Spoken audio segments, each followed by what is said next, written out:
Went home, told my mom. One thing about my parents, especially my mom, she doesn't stand for the disenfranchisement of her children. So she said, "Great email."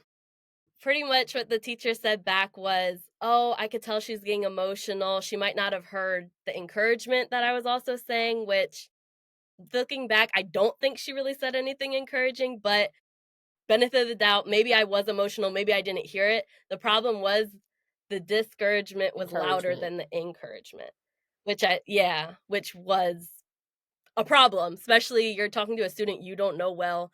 You're talking to one teacher off of his one experience, well, one class experience with me. And so it was kind of bad. Like that had a real impact on me. I did take her class. The first couple of weeks were a little rough because I could tell she was watching me and her eyes were on me and just trying to see, oh, is she going to participate? Is she going to mess up? But after a while, I became one of the best students in there, like as I Mhm. should, you know what I mean? And so I was participating. I could tell she liked me as a student, and I actually even ended up liking her as a teacher. By the end of the year, I took one of her electives the second semester, and I graduated having patched things over. Like things were fine, good, and dandy. I was like, we had our rough spots, but it was cool. 6 months later, I joined the Young Alumni Board and we were on a Zoom call discussing everything. One of my friends were on there. We were like texting on the side as we do.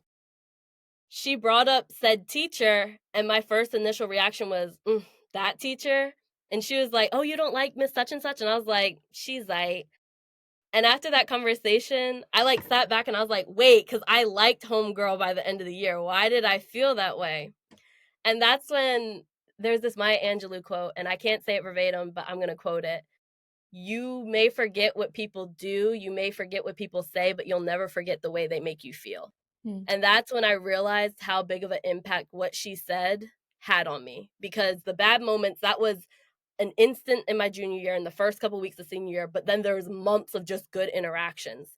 But when I'm separated and it's been a few months, I've graduated, I'm not seeing her, I'm definitely not thinking about her. When I see her for the first time, the first thing I think about is that Yeah. negative experience.